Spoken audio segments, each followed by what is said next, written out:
ఈ రోజు నేను వర్కౌట్ చేసినప్పుడు బాగా అబ్జర్వ్ చేశాక ఇంకో విషయం తెలుసుకున్నాను మావా.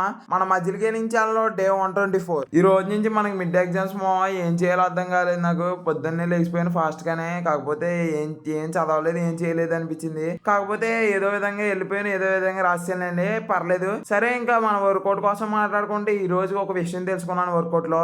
అదేంటంటే నేను వర్కౌట్ చేసినప్పుడు, పర్ఫామ్ చేసినప్పుడు కొంచెం రేంజ్ ఆఫ్ మోషన్ మిస్ అయ్యాను మావా. అది చాలా అంటే చాలా ఎక్సలెంట్ గా చేసుకున్నాను ఈ రోజు. ఎందుకంటే నేను చేసింది తక్కువ వెయిట్‌తో అయినా, ఎక్కువ వెయిట్‌తో అయినా కొంచెం రేంజ్ ఆఫ్ మోషన్ మిస్ అయ్యేది. అండ్ అలానే చెస్ట్ వర్కౌట్ వచ్చిందంటే నాకు షోల్డర్ అనేది బాగా పెయిన్ వచ్చిందని కూడా చెప్పాను. దాన్ని కూడా చాలా అబ్జర్వ్ చేశాను. నాకు అనిపించింది ఈ రేంజ్ ఆఫ్ మోషన్ వల్ల ఇవన్నీ మిస్టేక్స్ వస్తున్నాయని. నేను ముందులో చేసినప్పుడు నాకు రెప్ వచ్చిందా రాలేదా అని చూసేవాడిని కానీ, ఈ రేంజ్ ఆఫ్ మోషన్ కానీ, స్లో అండ్ కంట్రోల్‌గా చేయడం కానీ ఇవన్నీ చూసేవాడిని కాదు అసల. నేను వర్కౌట్ స్టార్ట్ చేసినప్పుడు ఫిక్స్ అయిపోయాను. ఈ రోజు ఏదో విధంగా మనం చేసే మిస్టేక్స్‌ని కనిపెట్టాలని. అప్పుడు ఏమనుకున్నానంటే నేను లాస్ట్ టైం ఏం ఎక్సర్సైజ్ చేశానో చెస్ట్‌కి అయ్యే ఎక్సర్సైజ్‌లు చేద్దామని ఫిక్స్ అయిపోయాను. అండ్ అలానే మీరు కరెక్ట్‌గా చూస్తే నేను లాస్ట్ ఒక 2-3 వీక్స్ నుంచి ఒకటే ఎక్సర్సైజ్ చేస్తున్నాను చెస్ట్‌కి. ఫస్ట్ బెంచ్ ప్రెస్‌లోనే అబ్జర్వ్ చేశాను మామ నేను క్లియర్‌గానే. నాకు అక్కడే అర్థమైపోయింది. ఏంటంటే నేను ఫస్ట్ తీయటమే షోల్డర్‌తో తీస్తున్నానని అర్థమైపోయింది.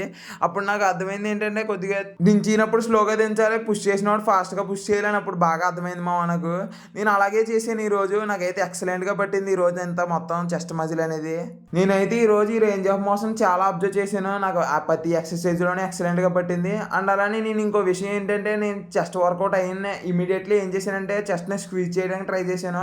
అంటే మనకి మధ్యలో ఉన్న మైండ్ మజిల్ కనెక్షన్ ఇంప్రూవ్ అవ్వాలంటే చెస్ట్‌ని ఎలా స్క్వీజ్ చేస్తే కన్ఫర్మ్‌గా మైండ్ మజిల్ కనెక్షన్ ఇంప్రూవ్ అవుతుంది మామ. నేను అది కొంచెం అబ్జర్వ్ చేశాను ఈరోజు. అది కూడా అది నేను నెక్స్ట్ వీడియోస్‌లో కొంచెం క్లియర్‌గా ఎక్స్‌ప్లెయిన్ చేసుకుంటూ వస్తాను. అంతే ఈ రోజుకుంటా మరి. బాయ్ మామ.